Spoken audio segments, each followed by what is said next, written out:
I've never talked about the MLM Tori Belle before on this channel, mostly because it is a cosmetics MLM, or it was. They recently got into the field of nutrition by coming out with several different supplements and creating a 90-day challenge surrounding those supplements. So we're going to talk about it. If that sounds good to you, let's go.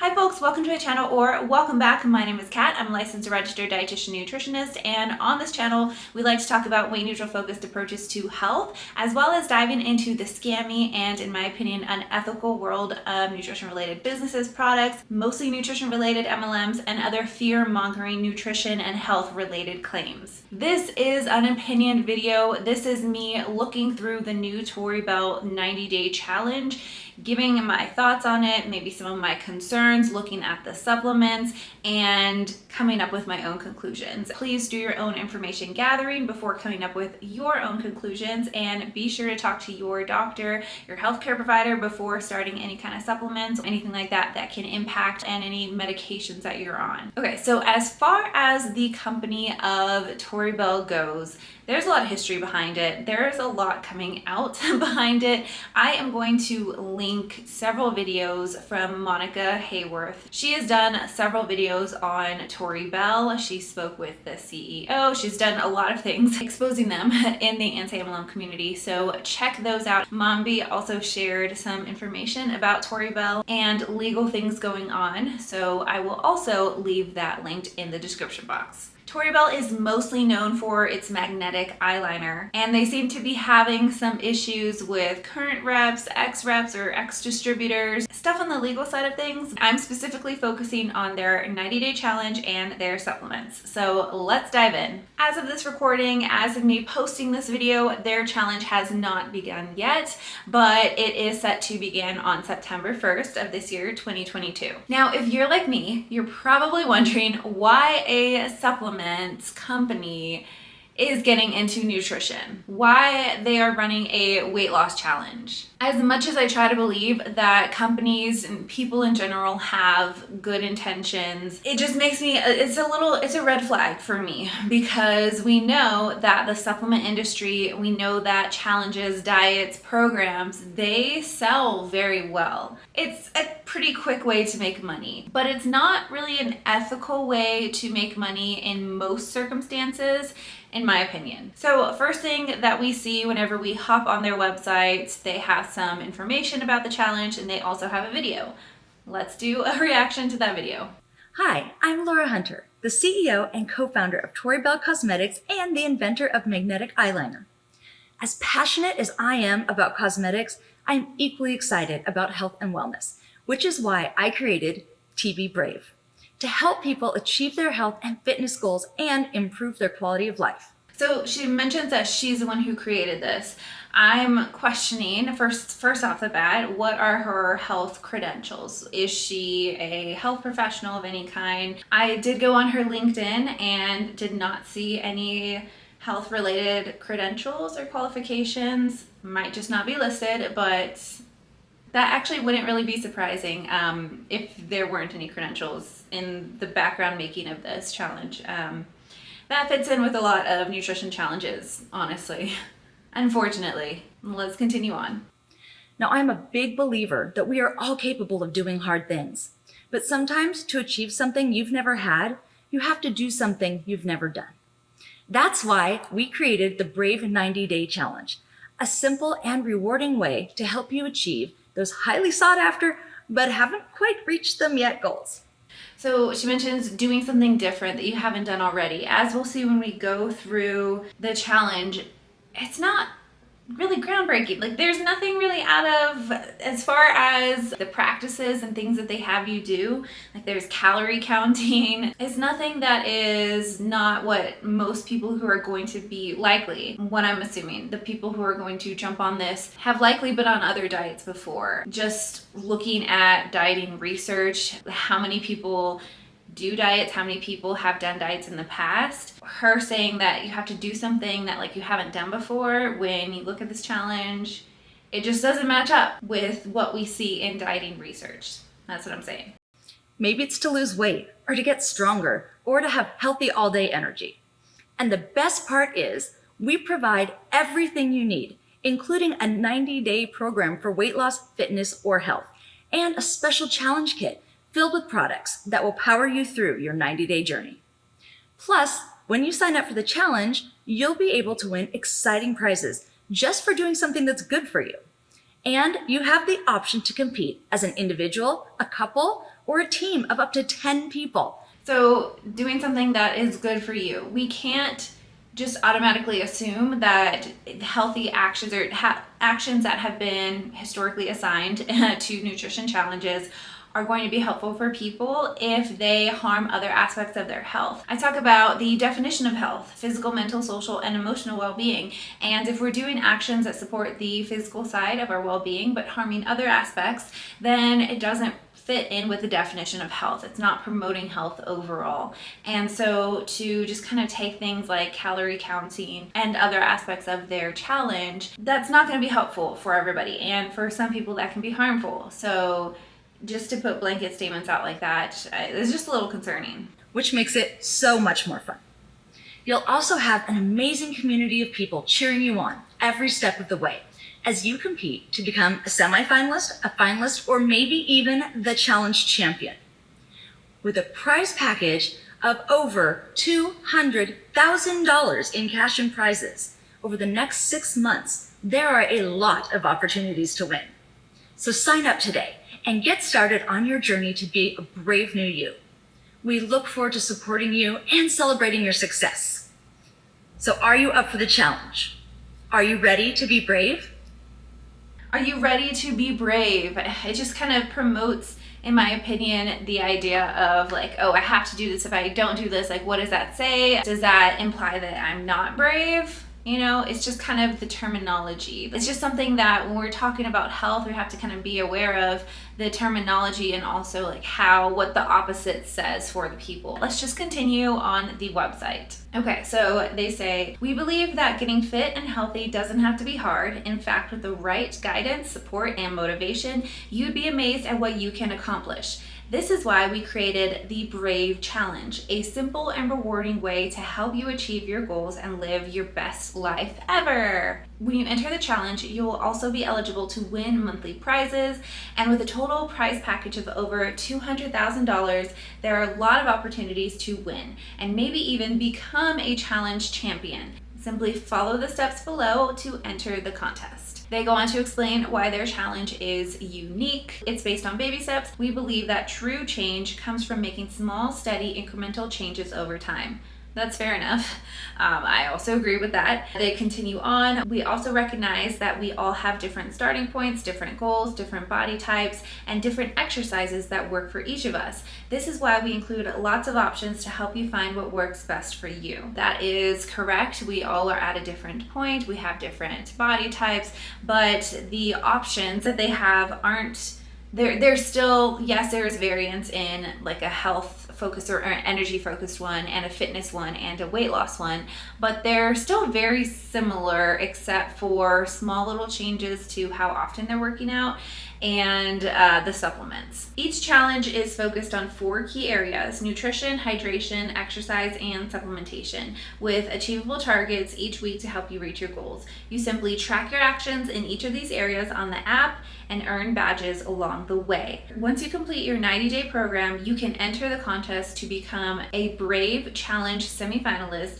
finalist, or champion and win $50,000 to $5,000 in prizes. And BRAVE is an acronym that stands for Build, Strengthen, and Fuel Your Physique; Restore, which is repair and rejuvenate your body and mind; Activate, which is engage and ignite your internal performance; Vitalize, which is promote and support your well-being; and Energize, invigorate and maintain your daily routine. So you might be wondering, like, what what is so wrong with challenges, or why is Kat so against challenges? I'm not necessarily against all kinds of challenges. I think there can be ones that are made really well and that are just overall really well-rounded in being a broader challenge, but still having that more like one-to-one kind of implementation aspect. But I do have concerns with one structured like this though. Beyond this being from an MLM and the harmful structures that surround MLM, there are some reasons why short-lived challenges just aren't something that I typically recommend for people who are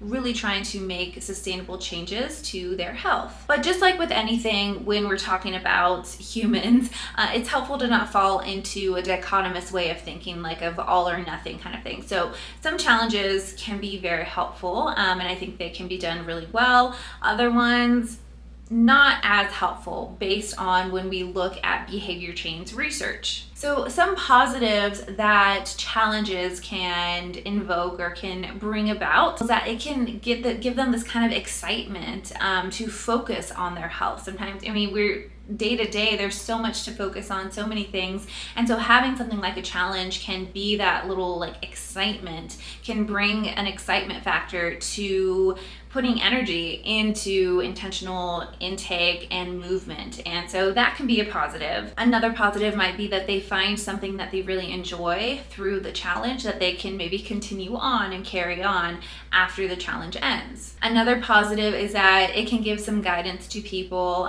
if they, don't really know where to start, and maybe they don't have the resources, like the time or the money to pay for more one-on-one support. Another positive is that it can give a sense of community, this kind of camaraderie. You're working with people, you can help each other out, get more ideas, support overall. And then it can potentially give a sense of like satisfaction, an accomplishment kind of thing once the challenge is over and that person completed it. So those are some positives that health challenges can bring. Concerns, however, can outweigh those positives, and they can include things like the problem of only really scratching the surface on behavior change, because you're not able to do more of that one-to-one kind of problem solving and that kind of figuring out like why certain actions are happening, why certain things are more of a struggle than other things, and really working through those implementation factors of like individual actions that support health versus kind of putting a band-aid on it and just saying like get it done however you can get it done. It doesn't take social determinants of health into consideration. I hope nobody's tired of me talking about the social determinants of health. They are something that I think is really important to talk about though whenever we're talking about approaching health in a group setting or like for public health, because that is going to impact the person's ability to follow specific guidelines and do specific actions that impact their health. Things like their living environment, inside and outside, their transportation abilities, the food that's around them. Are they around grocery stores with a lot of variety? Are they living in more of a food desert? Their food primarily coming from like a corner store kind of thing or like a Dollar General kind of thing. With these challenges, it's understandable that they aren't going to really approach the social determinants of health because they can't there's just so much that when you start looking at the determinants of health, you can't just approach all of them at once. Like you need a really big program to do that, and it might be certain areas might be maybe out of the scope of a practice for people having these kind of challenges. But it's not that they aren't making an impact in the social determinants of health. That is the concern for me. It's that those aren't ever talked about. Even if they were to use like a different terminology for that, it's not mentioned. It's just kind of like, this is what you need to get done. This is what kind of I expect from you. And with health, we really need to look at a more individual approach for sustainability purposes. So I understand why they can't really implement anything regarding the social determinants of health, but I really want to see them kind of acknowledge it, at least acknowledge that that can play a role in health overall, that it's not just about weight and it's not just about that before and after picture. Another reason why I have kind of concerns around challenges is that it can promote or support the idea of dichotomous thinking of this or that, good or bad, all or nothing. nothing kind of approaches. When we're talking about different foods, like if a challenge has a good food list and a bad food list, but also just the idea of being on the challenge or off the challenge. Is there a way that we can implement health without having to be on a specific challenge? Because a concern is when somebody stops a challenge, are they still going to continue on with practices that support their health? Are they going to feel like they fell off the wagon? I don't know how many times that I've heard that term, I fell off the wagon. There is no wagon to fall off from. And I think that these kind of challenges can really promote that idea that you're on the wagon or off the wagon. Another concern that I have with challenges is that it can promote this kind of weight change, this weight loss, but afterwards, are they going to be able to maintain that weight? My concern with that is the potential risk for weight cycling. Weight cycling, which is losing weight, gaining weight, losing weight, gaining weight, losing weight, gaining more weight, losing weight, gaining more weight. That is stress on the body. We know from research that that has an impact on cholesterol levels, on stress levels, overall stress hormones in the body. We know from research that that can impact cholesterol levels and it can impact blood pressure too. It is stressful on the body to be going up and down like that. And so if you have a challenge that the person does lose weight, are they going to go back to where they were? Are they going to go back higher? Putting them in a situation of weight cycling is something that I have concerns about because we know that weight cycling promotes harm. My camera died, the battery died, and I need to get this done. I moved over to the camera on my phone. I know there is a difference in the quality and the lighting probably. I am sorry for that. This is not professional to change like that, but I don't know what I'm doing here on YouTube. I was using my phone to look at some notes that I had, but now I am looking at my iPad. Okay, so continuing on, another concern that I have with challenges overall is that it can be more coach-centered versus client-centered. The actions, the goals, the focus are created by the coach, not the client. Typically in behavior change coaching, we're taught to talk about and put the client's focus on their goals, their actions, the main priority of focus more than the coach's own goals and actions that they have for the client. And having a coach-centered approach is not going to build that same level of self-efficacy that we see that client-centered approach does. Another concern that I have with challenges is that they tend to be more focused or aligned with external motivation versus internal motivation. External motivation can be very helpful. I'm gonna come in a little closer. I hope the audio is fine with that. Extrinsic motivation is not a bad thing. Extrinsic motivation can actually help us to get started on things. It can be used for good, but when we're talking about long-term change, intrinsic motivation is really helpful because you're not relying on external factors that keep you going. You're focused on internal factors that keep the important reason why you're doing what you're doing continued. It helps that internal motivation and internal drive. So while there are some challenges that can come from weight loss or health focused challenges, the cons or the negatives typically outweigh them when you look at behavior change and like long-term sustainable habits. So moving into this challenge, there are 5 steps to getting challenged, a 5-step process. Number 1 is to purchase your Brave Challenge Kit based on your goals, whether it's a weight loss challenge, the fitness challenge, or the health and energy challenge. Step 2 is to submit an entry form where you enter your order number, give them your name, info, stats of your current weight and your goal weight, your measurements, which are optional, and then also pictures. Step 3 is to download the app, which I did just to kind of look around in there. And then step 4 is to do the actual challenges and earn the badges for completing those actions in the app. So essentially you're counting your calories or tracking your calories in the nutrition section. You're tracking 32 ounces of water intake in the hydration section, 30 minutes of cardio 3 times a week, strength training 2 times a week in the exercise section. And these are like varied a little bit based on if you are doing like the weight loss versus the health and the energy challenge, just like the days, like how many days, whether it's 2 days or 3 days, but very similar. And the Brave supplements are the supplements for the supplementation section. So once you complete the 90-day challenge and you earn your 4 badges, you're in the running to become a semifinalist.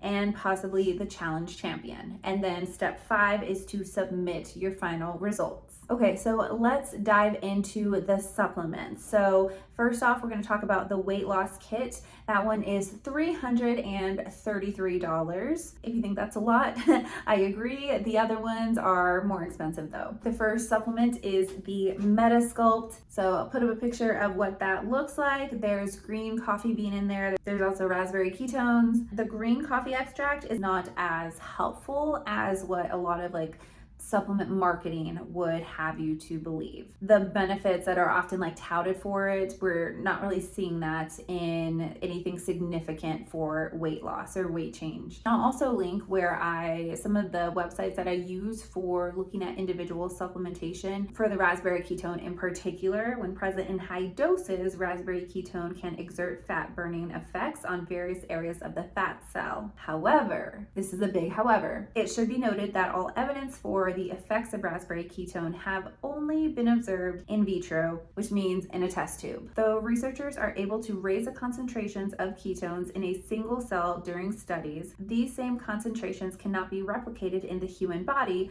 particularly through oral supplementation. There is no human evidence for the effectiveness of raspberry ketones. Raspberry ketones cannot be concentrated in the human body in the same way they are concentrated during studies done outside the body on single cells. There is no human evidence for the effects of raspberry ketones. There's also Garcinia in there. When you're looking at that one too, it's also not significant, not really supported by research when you're talking about actual changes, big changes. And due to the use of Garcinia in fat burners, there have been reported connections between Garcinia and adverse effects, including hepatotoxicity or issues with the liver. However, there is no current evidence to assume a direct link between the compounds. Garcinia can worsen mania in bipolar disorder. I definitely would not recommend, if you do have bipolar disorder, check with your doctor before taking this supplement or any supplements. There's also caffeine in there, so powerful stimulants can help with exertion, can help with energy, physical strength, endurance. We can get that in coffee. And then there's also green tea in there. I would personally skip this. If you do decide to try this, I would definitely check it with your doctor. Also, I probably wouldn't drink additional coffee on top of this. The next supplement that they have in the group is Momentum, and that one is essentially an amino acid blend. You can get all of the amino acids from protein dense sources of food. Having a variety of different protein dense sources is going to be helpful for achieving that. Sometimes I will encourage someone, if depending on what the context is, I'll have someone include a protein supplement in their intake overall if they have any concerns or issues with digestion of various protein supplements, and I might have them try something like an amino acid supplement. But again, it's depending on that person, on the context, the whole situation before I just blindly recommend one or not. And then there's also an energy blend in there with more caffeine and theobromine, which is typically part of a cocoa extract, also green tea extract. So more caffeine overall. I guess the Metasculpt wasn't enough. Also, I didn't mention this is listed in the other ingredients. There's chicory root powder or inulin. Can be helpful for some people. So it is a prebiotic, basically helps promote healthy digestive bacteria. It's a food for the bacteria, but it is, if you're familiar with high FODMAP, basically it's a kind of carbohydrate chain that can cause some digestive discomfort, some bloating, constipation, gas issues in some people. And so if someone does have digestive issues after taking the supplement, I would first address it based on this ingredient. It could be other ones, but this one is a popular ingredient that is actually in a lot of supplements. It's even in Shakeology. That's one of the reasons why some people have digestive issues after having Shakeology. So just a side note. And then the other supplement in the package is a 5-day detox. So first off, it's a proprietary blend, which isn't necessarily a bad thing, but it's also not a good thing typically because we don't know the individual amounts of the supplements in there. We can't cross-reference to research to find what the effective dosage needs to be. And so sometimes you can see some proprietary blends where they have very little amounts of that specific ingredient, but they can still list it on there even though it might not be as helpful. But that just depends on the supplement itself. Secondly, detox supplements aren't recommended if you need to get an actual detox. Well, you need to be at a hospital if you are doing an actual like drug or alcohol detox. That is a very real thing. Everyday detox, we have our kidneys, we have our livers, we can support our livers and our kidneys, our bodies to naturally detox by having a variety of intake, making sure we're getting enough sleep, getting enough water, which can be challenging, I recognize that. But if somebody can't do kind of recommendations, doing these kind of supplements, that's not gonna fix it. That's not gonna help in that way, unfortunately. It's interesting, they have a lot of fiber. It's mostly fiber, it looks like. So oats, alfalfa, psyllium, rhubarb, a variety of fiber, which if you're eating fiber, you're going to take out your poop, which we don't want to have that sitting there. We want to have that kind of movement in and out.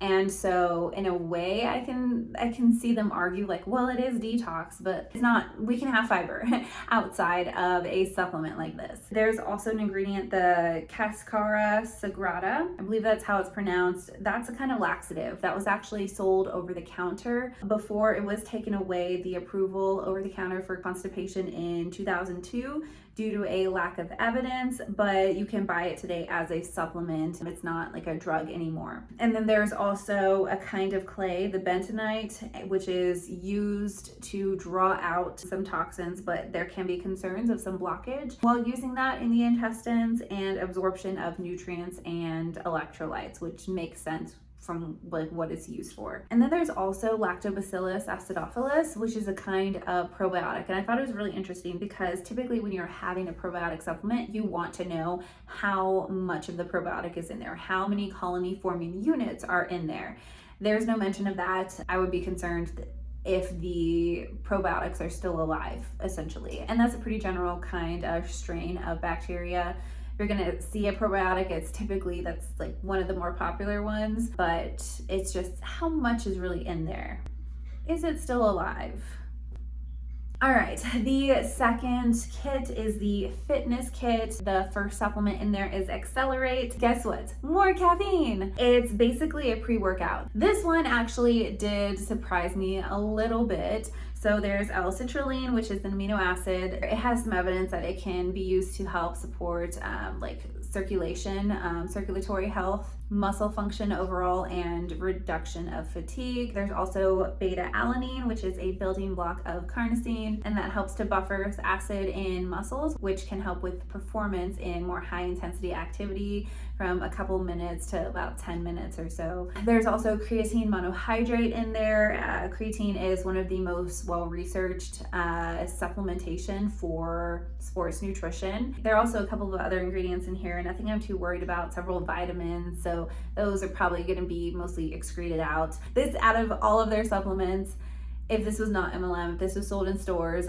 I would be open to trying it if this was third-party tested, if I knew that everything on the label was actually in the product, if it could get third-party tested by like NSF or Informed Choice. The creatine is not the same kind of like dose that I would do. It's a little bit lower coming in where it's at the 1 gram, but in my opinion, this is the best supplement that they have. Not overall. And just with like any pre-workout, I would definitely, like, that is one area of supplementation where you really do want to make sure that you get that checked out first. It being pre-workout, definitely talk to a doctor before trying any kind of pre-workout supplement. Want to make that very clear. The last two supplements in here are immune system related, one being a capsule focused around the immune system and sleep, and then the other one being focused around the immune system and electrolytes, and that one is a drink. Although these supplements, they may offer a small benefit to immune health, they should not be thought of as like a replacement for healthy actions and a healthy lifestyle like sleep, getting a variety of nutrients, getting physical activity. And like, just for example, like chickpeas, lentils, beans, seeds, nuts, fortified grains or whole grains, those provide lots of varied nutrients in them. So not even saying that you have to go out and get like the most expensive food or spend a whole lot of money just getting like beans, making those, or nuts or seeds. Those are going to provide a lot of those same nutrients and micronutrients. Also, any kind of immune system focused supplements, I am wary of. As someone with an autoimmune condition, I don't want to really mess with my immune system. Like that is something where I'm in contact with my doctor with. I take my medication for that. I'm not an immunologist. I don't feel like I should even give a recommendation based on like these immune system focused supplementation things. I'm just going to refer those on to a doctor or other healthcare professional, and I'm going to say to eat a variety of nutrients, things that we know can support our immune health, getting enough sleep, getting enough water, and I would be concerned with anybody who does have an autoimmune condition. The other one that they have in that pack is a Momentum, which we talked about. I don't think I mentioned the price. The Fitness Challenge kit is $347. And then the last kit is the Health and Energy kit, and that one is $378. That includes the Momentum supplement, which we spoke about, and the two immune system supplements that I briefly mentioned. So that's kind of an overview on the whole Tori Belle Health Challenge, the 90-day health challenge that they have. I'm curious to see if this is going to bring more like eyes onto Tori Belle. Are they going to continue on with this kind of health focus? Who knows? I guess we will see and go from there, see if we need to do any update videos or anything. Be sure to check out those other videos and links that I mentioned in the beginning to learn more about Tori Belle. And that kind of concludes everything. I don't know, what are your thoughts on this? What are your thoughts on this? How do you feel about MLMs that are completely not related to nutrition, like this one being cosmetic? How do you feel about them getting involved and in the health fitness industry, creating supplements? Is this something that you see as like a true intention to help people? Is this something that you feel is kind of a money grab? I want to know your thoughts. I have my own opinions. I think you know how I feel, but I would love to hear your thoughts as well. All right, I think that is it. If you like this video, please make sure you hit that like button. Make sure you're subscribed if you would like, and I will see you next time. Remember, you can strive for health without subscribing to diet culture. I'll see you later. Bye.